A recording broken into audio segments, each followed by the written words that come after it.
महाकारुणिक तथागत सम्यक संबुद्ध,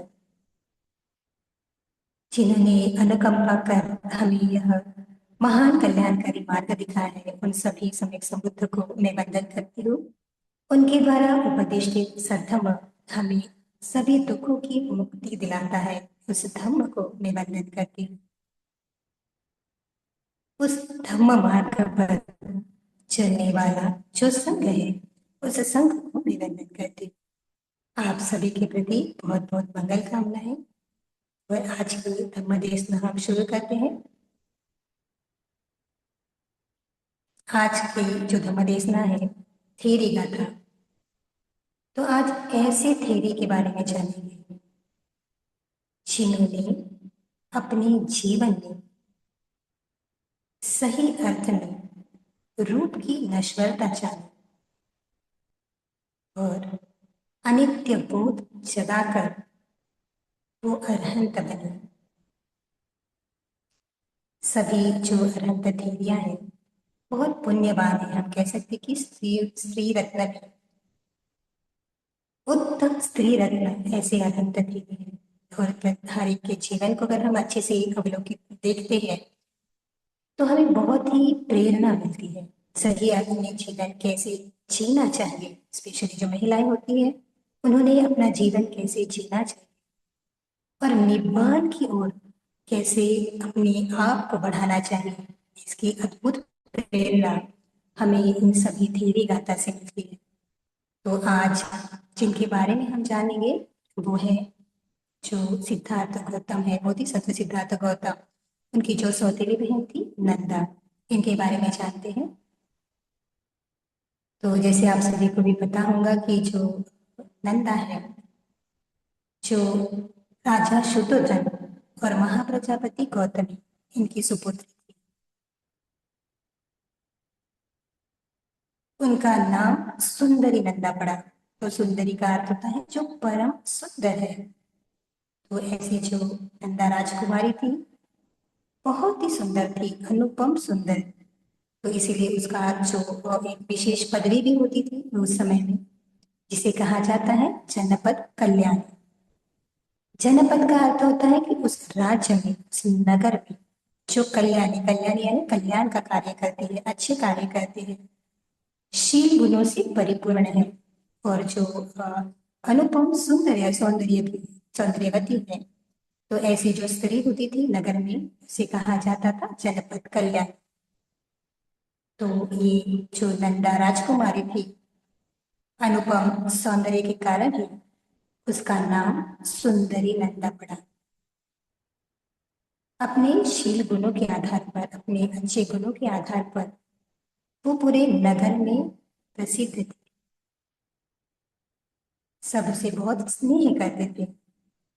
जैसे जैसे वो बड़ी हुई, जैसे उनका एक भाई भी था नंद, बोधिसत्व सिद्धार्थ गौतम, और दूसरे जो भाई थे उनके साथ में ये बड़ी हुई। जैसे जैसे बड़ी हुई वैसे वैसे जो इसका सौंदर्य था वो सौंदर्य अनुपम होता गया।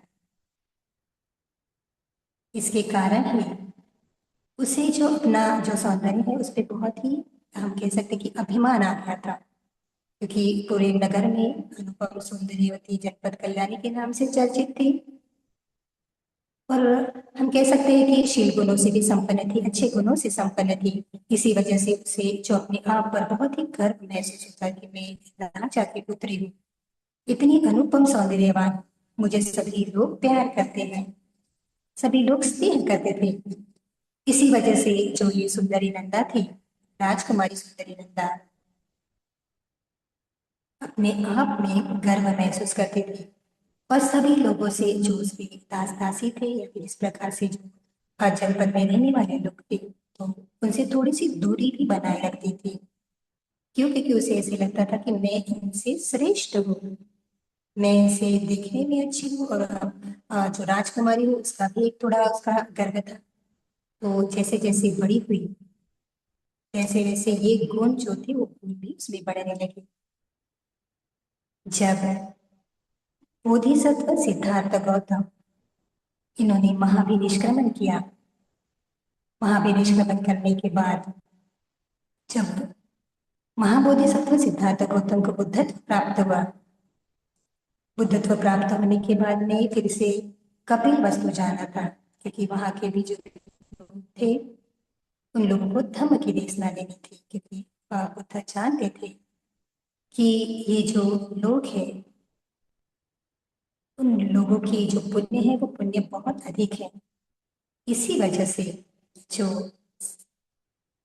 बुद्ध सिद्धार्थ बुद्ध थे, गौतम बुद्ध थे, अपने नगर में बुद्ध बनने के बाद वापस जाते हैं। तो एक घटना ऐसे होती है कि जब वो वापस जाते हैं तो जो राजा शुद्धोधन थे, राजा शुद्धोधन उन्हें रोकते हैं जारिका करने के लिए कि आप एक राजा के पुत्र हैं और मैं आपको और आपके जो पूरा संघ है उस संघ को अच्छी तरह से इनका पूरे जीवन भर में ख्याल रख सकता हूँ। तो आप यहाँ पे पिंडपात मत कीजिए, आप राज महल में आइए और मैं आपकी सभी तरह से अच्छी व्यवस्था करके करता हूँ। तब सिद्धार्थ गौतम बुद्ध उनको कहते हैं कि मैं अभी आपके कुल का नहीं हूँ, मैं शाक्य कुल का नहीं हूँ, मैं अभी बुद्ध के कुल का हूँ। तो बुद्ध का जो कुल होता है उसमें पिंडपात चारिका की जाती है, पिंडपात से भोजन ग्रहण किया जाता है। आपका जो परिवार है, आपका जो कुल है वो तो नष्ट होने वाला है, लेकिन मेरा जो कुल है वो कभी भी नष्ट नहीं होता है। तो इस प्रकार से धर्मदेशना देने के बाद में, समझाने के बाद में राजा शुद्धोधन महाकारुण्य तथागत सम्यक संबुद्ध और उनके जो संघ थे उन संघ को अपने राजमहल में बुलाते हैं। राजमहल में बुलाने के बाद में उनको जो भोजन है वो भोजन पूजा की जाती है, सभी संघों की भोजन पूजा की जाती है। तब वहां पे जो उपस्थित महाप्रजापति गौतमी थी, साथ में सुंदरी नंदा और बहुत सारी जो श्री यशोधरा माता और बाकी की भी जो शाक्य पुत्रियां थी वो शाक्य पुत्रियां वहां पे उपस्थित होती हैं। तो महाप्रजापति गौतमी चाहती है कि मैं प्रवचित हो जाऊं, भिक्षुनी हो जाऊं और अपने पुत्र की तरह इस जो शासक ये जो कहते दुख से भरा हुआ ये जो जीवन है उस जीवन से मुक्त हो जाओ। तो याचना करते हैं कि आप हमें प्रवचित होने का मौका दीजिए। लेकिन भगवान तब यशोदा माता भी इस प्रकार से याचना करती है, लेकिन भगवान उस याचना को स्वीकार नहीं करते हैं। जब वो जाने लगते हैं तभी जैसे राहुल रहते हैं, उनके जो बोधिसत्व के पुत्र होते हैं, माता यशोधरा भी सिद्धार्थ गौतम के पास भेजती, बुद्ध के पास भेजती और कहती कि जाइए अपना उत्तराधिकार मांगिए। और जब छोटा राहुल भगवान के पास जाते हैं, राजकुमार राहुल भगवान के पास जाते हैं, तो भगवान भी उन्हें जो बुद्ध का हम कहते हैं कि द्योतम है, बुद्ध की जो संपदा होती है वो संपदा उन्हें देते हैं और उन्हें भी प्रवचित कर देते हैं। साथ ही साथ जो पूरा जो शाक्य परिवार है, वो शाक्य परिवार कोलिय परिवार से भी जो लगभग 250 जो राजकुमार होते हैं या फिर जो कुलपुत्र होते हैं वो भी भगवान के साथ भगवान के संघ में प्रवचित हो जाते हैं। और बहुत बड़ा जो राज परिवार का हम कहते हैं कि मैक्सिमम जो लोग होते हैं वो प्रवचित हो जाते हैं, भिक्षु हो जाते हैं और जल्दी ही वो अपने दुख से मुक्त भी हो जाते हैं। तो जो जो स्त्रियां होती है, जो स्त्रियां होती है उनमें भी एक लालसा आती है कि हमें भी इच्छा निर्माण होती है कि हमें भी प्रवचित होकर अपने दुख से मुक्त होना है, हमें भी इस बुद्ध शासन में धर्म का लाभी बनना है। तो जैसे इस प्रकार की आशा करते हैं, इच्छा रखते हैं, लेकिन उस समय समय तो नहीं आता है। लेकिन जब राजा शुद्धोधन होते हैं उनका वो जब निर्वाण प्राप्त हो जाते हैं, काया को त्यागते हैं, तब वहां प्रजापति गौतमी 500 जो कुलपुत्रियां होती है उन कुलपुत्रियों के साथ में कपिल वस्तु से तब उस समय भगवान भगवान थे वैशाली में थे। तो उन 500 जो शाक्य पुत्रियां हैं या फिर 500 जो कुल पुत्रियां हैं, उन्हें लेकर महाप्रजापति जो गौतमी है वैशाली आती है। वैशाली आने के बाद में प्रवृक्षा की याचना करती है। और जो आनंद बत्ते जी है, आनंद बत्ते जी की सहायता से भिक्खुनी संघ संघ में जो भिक्खुनी संघ में प्रवचित हो जाते हैं और यहाँ से भिक्खुनी संघ जो है स्थापित होते हैं। तो यही उसी समय जो सुंदरी नंदा है भी प्रवचित हो जाती है। लेकिन प्रवचन ग्रहण करने के समय उसमें कोई ऐसा भाव तो नहीं होता कि मुझे इस प्रकार से प्रवचन प्रवचन नहीं चाहिए। बस वो केवल इसीलिए प्रवचित होती है क्योंकि बाकी के जो कुलपुत्रियां हैं वो भी प्रवचित हो गई है और माता भी प्रवचित हो गई है। तो इसी वजह से अभी कोई ऑप्शन नहीं है, दूसरा कोई पर्याय नहीं है, तो इस प्रकार से वो भी प्रवचित हो जाती है। भिक्षुणी संघ में प्रवचन लेने के बावजूद ये जो सुंदरी नंदा है उसे अपने जो सौंदर्य का बहुत अभिमान होता है। इसीलिए जो दूसरी भिक्षुनियां होती है वो दूसरी वो भिक्षुनियों से थोड़ी दूरी बना के रखती है कि नहीं, मुझे मैं थोड़ी विशेष हूँ, अलग हूँ, तो मुझे इन लोगों में नहीं इतना ज्यादा संपर्क नहीं करना है, क्योंकि उसे ऐसा लगता है अगर मैं इनके साथ रहूंगी तो हो सकता है कि मुझे में भी वो जो एक अनित्यता का बोध होता है कि ये जो रूप है वो नश्वर है, तो मुझे भी मेरा जो रूप है उसे नश्वर समझना पड़ेगा, क्योंकि मैं तो इतनी सौंदर्यवान हूँ, तो मैं तो जल्दी ही जिस प्रकार से हम कहते हैं कि ये नष्ट होने वाला नहीं है, इस प्रकार वो सोचती है। तो बहुत सारी जो भिक्षुनियां होती है उनसे दूरी बनाए रखती है। महाकारुणिक तथागत सम्यक संबुद्ध ये जानते हैं कि सुंदरी नंदा इनके पुण्य बहुत अधिक है और इसी जीवन में वो धम्मलाभी हो सकती है। तो महाकारुणिक तथागत सम्यक संबुद्ध महाप्रजापति गौतमी जी के पास में एक संदेश भेजते हैं कि आप सभी जो भिक्षुनियां होती होगी, सभी जो भिक्षुनियां हैं वो एक एक करके भगवान के पास आना है और भगवान के पास में धम्म को सुनना है, क्योंकि भगवान जानते थे कि ऐसा करने से ही सुंदरी जो नंदा है वो सचमुच में मेरे पास आएंगे, क्योंकि तब तक जो सुंदरी नंदा थी जो अभी भिक्षुनी बन गई है वो कभी भी भगवान के पास नहीं आती है, क्योंकि वो जानती है कि अगर मैं भगवान के पास आ गई तो भगवान मुझे इसी प्रकार से रूप की नश्वरता के बारे में बताएंगे, रूप की अशुद्धता के बारे में बताएंगे। तो वो नहीं चाहती वो सब सुनना, क्योंकि वो अपने रूप को ही अमर समझने लगी थी, वो अपने रूप को ही शाश्वत समझने लगी थी। तो इसी प्रकार से वो नहीं चाहती कि भगवान के पास मैं जाऊं और तब वसुलु केवल अब भिक्षुनी बन गई है तो अपना वो जीवन यापन ऐसे ही प्रकार से या इस प्रकार से वो अपना जीवन यापन करती है। लेकिन भगवान इस प्रकार का संदेश जब महाप्रजापति गौतमी जो भी खुद है उन्हें देते हैं, तो महाप्रजापति गौतमी संघ में जाकर सभी को सूचित करती है कि आप सभी को एक एक करके भगवान के पास जाना है, भगवान के पास सुनना है और उसी प्रकार आपके निर्वाण के लिए आपको प्रयास करना है। तो सभी जो भिक्षुनियां होती है एक एक कर भगवान के पास जाती है, भगवान से धर्म का उपदेश सुनती है और अपने दुख से मुक्त होने का प्रयास करती है।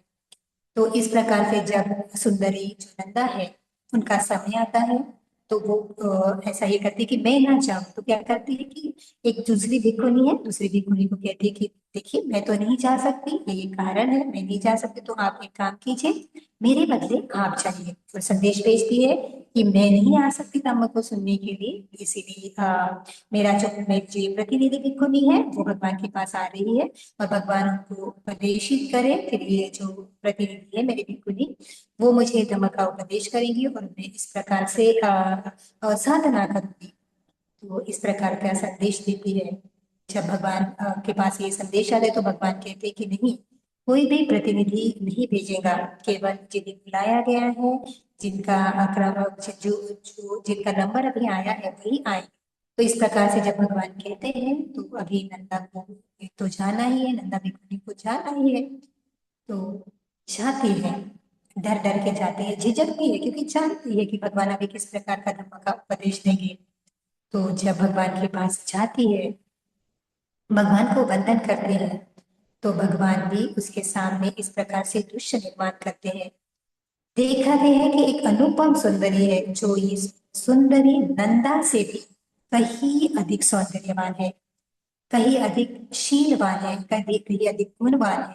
तो जैसे कह सकते हैं कि जो सुंदरी नंदा थी अनुपम सौंदर्यशाली थी, मनमोहिनी थी, लेकिन उससे भी कई कई अधिक, जिसके सौंदर्य की हम तुलना भी नहीं कर सकते हैं। इतनी सुंदर एक स्त्री को उसके सामने अपने, हम कहते हैं कि हम अपनी जो दिव्य बल है उस दिव्य बल से उसके सामने लाते हैं। जब सुंदरी नंदा देखती है कि ये तो मुझसे भी सुंदर है, तो उसे थोड़ा सा उसका जो अहंकार है वो टूटने लगता है कि मुझसे भी इतनी सुंदर, अरे ये तो बहुत ही अनुपम सुंदर है। तो यहाँ से जो जो अभिमान है, अहंकार है, मान है, वो टूटने लगता है। जब देखती है भगवान इस प्रकार से कहते कि एक अपने बल से ऐसे दिखाते कि जो अनुपम सौंदर्यवान स्त्री है वो धीरे धीरे धीरे वृद्धावस्था की ओर जा रही है। और वृद्धावस्था का चेहरा क्या होता है, शरीर क्या होता है, हर जगह झुर्रियां पड़ी रहती है, बाल जो होते हैं वो पके हुए हैं, सफेद हो गए हैं, आंखों से अच्छे से दिखाई नहीं देता है, कानों से सुनाई नहीं देता है, पूरी जो कमर है वो झुक गई है। इस प्रकार से झुर्रियों भरा चेहरा, झुर्रियों भरा जो शरीर है वो दिखाई देता है। यह सुंदरी जो नंदा है उसे आश्चर्य लगता है, अरे इतनी अनुपम सौंदर्यवान, अभी तो इतनी सौंदर्यवान थी, अभी तो मैंने यही कहा था कि अरे ये कितनी अनुपम सुंदरी, मुझसे भी कई अधिक गुना ये सुंदर है, और ऐसा कहने में क्षण भर में ये कैसे दिखने लगी, क्या मैं भी ऐसे हो जाऊंगी, मेरा भी शरीर ऐसे हो जाएगा। तो अभी गर्व जो है, अभिमान जो है वो टूट गया है। फिर भगवान दिखाते हैं कि अभी जो उसका यौवन है, जो रूप है, वो पूरी तरह से जर्जर हो गया है। अभी तो जो बाल सफेद हुए थे वो भी झड़ने लगे हैं, जो बाल है वो भी जो कहते हैं कि गंजे दिखने लगे हैं, जो आंख है वो पूरी तरह से उंघाई हुई है, जो शरीर है वो पूरी तरह से झुर्रियों से भरा हुआ है, जो दांत है सुंदर से दांत है, तो दांत अभी टूट रहे हैं, कानों से भी पूरी तरह से सुनाई दे रहे, कान लटक रहे हैं, हाथ ऐसे हिल रहे हैं कि जरा है। हम कहते हैं कि बहुत ही वयोवृद्ध जो व्यक्ति है, आप कल्पना कर सकते हैं कि बहुत वयोवृद्ध व्यक्ति है, कितना भी सौंदर्यवान हो लेकिन वयोवृद्ध व्यक्ति अगर है तो उसका जो सौंदर्य है वो पूरी तरह से नष्ट हो जाता है। तो ऐसे ही वो सुंदरी पूरी तरह से, उसका जो सौंदर्य है पूरी तरह से नष्ट हो रहा है। अब इस सुंदरी नंदा को फिर से ऐसे लगता है, क्या मेरी भी परिस्थिति ऐसी, क्या इस जीवन में मैं भी ऐसी ही दिखूंगी। तो उसका जो गर्व है, वो जो अहंकार है, वो अभी पूरी तरह से टूट गया है। भगवान यही तो चाहते हैं कि उसका चित्त धम्म सुनने लायक बने, क्योंकि अगर धम्म सुनने लायक चित्त नहीं होता है तो हम कितना भी अच्छे से बताएं फिर भी वो धम्म को ग्रहण नहीं करता है। लेकिन जब चित्त श्रद्धावान होता है, जब चित्त सत्य जानने के लिए तैयार होता है, जब चित्त धम्म के प्रति आकर्षित होता है, तब सही अर्थ में जो चित्त से जो भी धम्म की देशनाएं सुनी जाती है, सही अर्थ में चित्त की गहराई तक उतरती है, और गहराई तक उतरने के बाद में ही परिवर्तन होता है। तो इस प्रकार से जो सुंदरी नंदा जो भिक्खुनी है, देखती है कि मुझसे भी अनुपम सौंदर्यवान स्त्री का सौंदर्य भी नष्ट हो रहा है, तो सोचती है कि इसका सौंदर्य नष्ट हो रहा तो मेरा भी सौंदर्य एक ना एक दिन नष्ट ही होगा। तो यही तो मुझे भगवान बुद्ध बताना चाहते थे, और मैंने क्या किया, इस धम्म को समझा ही नहीं, इस धम्म को जाना नहीं। तो भगवान के सामने नतमस्तक हो जाते हैं। और भगवान भगवान जब देखते कि इसका चित्त अभी पूरी तरह से मृत्यु हो गया है, तो भगवान धम्म की देशना देते हैं। तो क्या कहते हैं, भगवान कहते हैं ये शरीर जिसे आपने सत्य माना, ये जो शरीर है इसको आपने बहुत सुंदर माना, यह शरीर तो गंदगी भरा हुआ है, ये जो शरीर है वो तृष्णाओं का घर है, ये शरीर तो नष्ट होने वाला है। तो आप इस सौंदर्य के प्रति इतनी तृष्णा से क्यों भरी है, इतनी आकर्षित क्यों है, या फिर इतना माना क्यों कर रही है? तो भगवान कहते हैं, बहुत ही सुंदर सा उपदेश देते हैं। तो कहते हैं, यह रोगग्रस्त, अशुद्ध, दुर्गंध युक्त शरीर, इसको देखो, ये तो केवल एक संयोजन है, ये तो केवल एक बाधा है। इस शरीर की असुंदरता पर चित्त को लगाओ। भगवान कहते हैं, ये जो शरीर जिसे अपना माने बैठे हो, इतना सौंदर्यवान माने बैठे हो, इस शरीर की अशुभता को देखो, कितना अशुभ है, कितना नष्ट होने वाला है। तो जो नौ द्वार है, उस नौ द्वार से गंदगी ही निकलती है। बाहर से तो बहुत अच्छा दिख रहा है, लेकिन अंदर की परत अगर हम देखते हैं, तो अंदर की जो परत है, वो सही अर्थ में हम देखते हैं कि पूरी तरह से गंदगी से भरी हुई है। कोई भी अगर हमारे जो अंदर की जो चमड़ी है, या अंदर की का जो भी ये है, अगर हम बाहर हो, तो सही में सभी का व्यक्ति जो हो समान ही दिखे, सभी व्यक्ति जो है वो गंदगी भरे ही दिखे, सभी जो व्यक्ति है, सभी जो सत्व है, वो कुरूप ही दिखे। लेकिन बाहरी जो परी परत रहती है, लोग उसी को सच्चाई मानते हैं, जैसे ये सुंदरी नंदा थी। तो भगवान बताते हैं कि ये जो शरीर की असुंदरता है, उस पर चित्त लगाओ, चित्त को एकाग्र और भली भांति सम्मोहित करो। तो भगवान कहते हैं, ये जो शरीर है उसको भली भांति सम्मोहित करो, अपने चित्त को इस शरीर पे लगाओ कि शरीर है कैसा दुर्गंधि से भरा हुआ, कैसा नष्ट होने वाला है। तो भगवान कहते हैं, निमित्त रहित ध्यान का अभ्यास करो, जिसमें कोई भी निमित्त नहीं है। तो कौन है जिसमें कोई निमित्त नहीं है? भगवान कहते हैं, निब्बान का ध्यान करो, अनित्य बोध का ध्यान करो, अनित्यता का ध्यान करो, और जो हम कहते हैं कि दुख बोध का ध्यान करो। तो भगवान धम्म का उपदेश देते हैं कि अगर आपने निमित्त रहित जो ध्यान किया, तो सही अर्थ में आप दुख से मुक्त हो जाओगे। तो कहते हैं, भीतर छिपे हुए मान, इस संस्कार को छोड़ दो। देखिए कितना अच्छे से बताते हैं भगवान, क्योंकि बहुत सभी पर अनुकंपा करते हैं। तो बताते हैं कि मन में जो ये माना है इस रूप के प्रति, इस अशुभता के प्रति, तो वो जो माना का जो संस्कार बैठा हुआ चित्त में, उसे नष्ट कर दीजिए। तो भगवान कहते हैं, जब मान का पूर्ण बोध और उसका क्षय हो जाएगा, तब तुम पूर्ण शांति से विचरण करोगे। तो भगवान कहते हैं, जब इस मान का तुम पूर्ण तरह से नष्ट कर दोगे, इस मान को पूरी तरह से समाप्त कर दोगे, तो सही अर्थ में तुम पूर्ण शांति से विचरण करोगे। तो बहुत ही सुंदर ऐसा उपदेश भगवान इस विघ्न सुंदर जो सुंदरी नंदा है उन्हें देते हैं। तो बहुत ही महत्वपूर्ण है। आज भी हम देखते हैं कि समाज में जो सौंदर्य है, उस सौंदर्य को बहुत ही महत्व दिया जाता है। कोई व्यक्ति अगर बहुत सौंदर्यवान है, तो लोग उसकी तरह आकर्षित होते हैं। ये नहीं देखते कि उसमें शील गुण है या नहीं है। अगर कोई व्यक्ति दिखने में साधारण है, लेकिन अगर वो शील गुणों से परिपूर्ण है, तो केवल बाहरी सौंदर्य देखा जाता है कि शील गुण तो अंदर है, बर्तन में है, उसके आचरण में है, तो समझने में समय लगता है। तो बहुत सारे जो लोग हैं सौंदर्य के प्रति आकर्षित होते हैं। तो स्त्रियों के बारे में तो ये बहुत ही देखा जाता है कि जो स्त्री जो होती है, वो जो सुंदर, ज्यादा अधिक सुंदर होती है, उसको ज्यादा मान मिलता है, उसको ज्यादा इज्जत मिलती है, और साथ साथ में उसे बहुत सारी चीजें मिलती हैं। लेकिन उसका विवाह जो हम कह सकते हैं, विवाह भी बहुत अच्छे घर परिवार में, लेकिन अगर सही अर्थ में यह जो सौंदर्य है दुख मुक्ति का कारण होता है, तो भगवान कभी भी ऐसे नहीं कहते कि इस शरीर की, इस काया की असुंदरता को देखो, इस काया की अशुभता को देखो, क्योंकि भगवान जानते हैं ये जो सौंदर्य है या फिर ये जो रूप है, वो तो केवल बाहरी है। भीतर अगर हम देखते हैं, तो वही उदय है, उदय है। तो ये इस उदय को जो जानता है, इस अनित्य बोध को जो समझता है, इस अनात्म को जो समझता है, इस दुख बोध को जो समझता है, सही अर्थ में वही दुख से मुक्त हो जाता है। तो इस प्रकार जब भगवान धम्म की देश न देते हैं, धम्म समझाते हैं।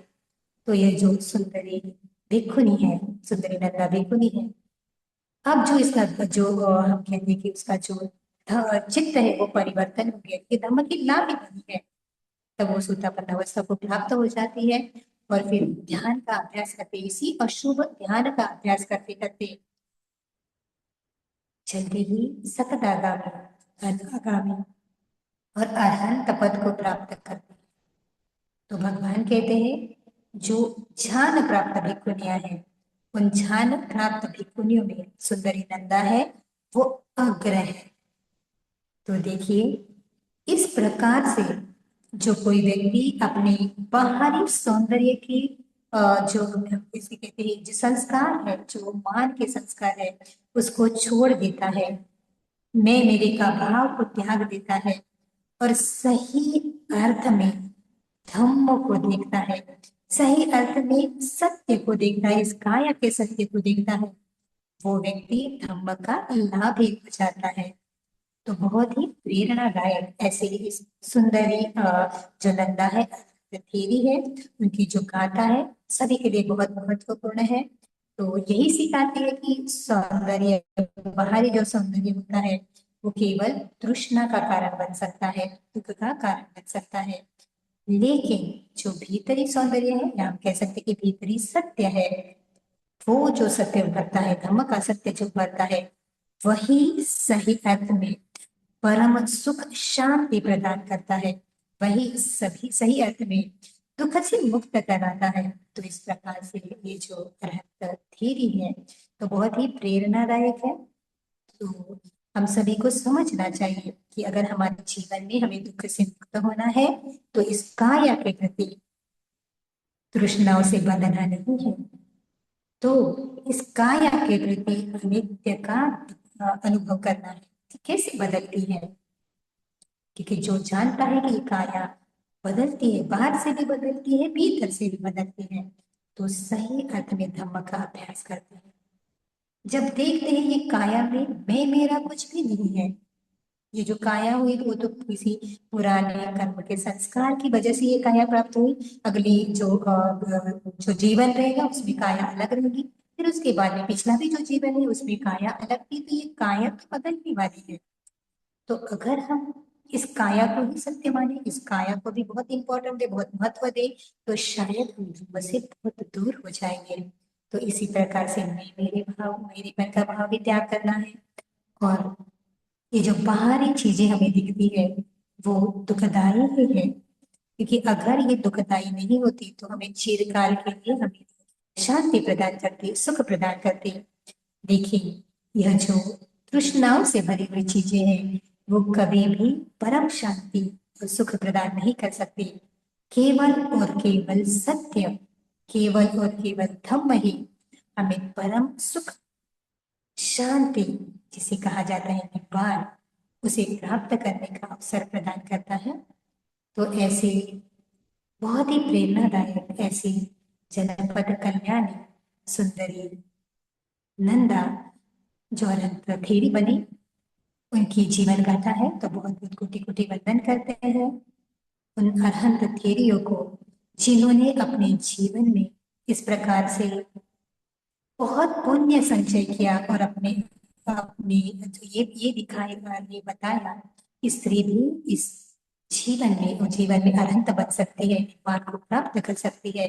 तो बहुत ही प्रेरणादायक है हर एक स्त्री के लिए यह सत्य की अनुभूति करना। तो आप सबके प्रति बहुत बहुत मंगल कामनाएं करते हैं कि आप भी इसी प्रकार जो पूजनीय अनंत घेरे हैं उनके जीवन को समझिए कि किस प्रकार से उन्होंने अपने जीवन को जाना, सत्य को जाना, और किस प्रकार से अपने दुख से मुक्त हो गए। क्योंकि हर एक जीवन में काया बदलेंगे लेकिन दुख तो समाप्त नहीं होगा ना। तो जिस समय ये चित्त और काया इसके जो तृष्णाएं है उसके नष्ट कर देते हैं, इस काया की तृष्णा या भौतिक संसार की हम तृष्णाएं नष्ट कर देते हैं, पूरे क्लेश जो होते हैं वो क्लेश जड़ से समाप्त कर देते हैं, तभी हम परम सुख की प्राप्ति कर सकते हैं। इसीलिए इस सत्य को आप बड़ी प्रकार से समझे और अपने जीवन में इसका पालन करें, क्योंकि आचरण से ही धम्म के लाभी बन सकते हैं, केवल ऊपरी ऊपरी तौर पर नहीं। अगर आज नहीं करेंगे तो कभी ना कभी जीवन में नुकसान तो आएगा ही, जब हमें ये बाहरी वस्तुएं आकर्षित नहीं करेंगी।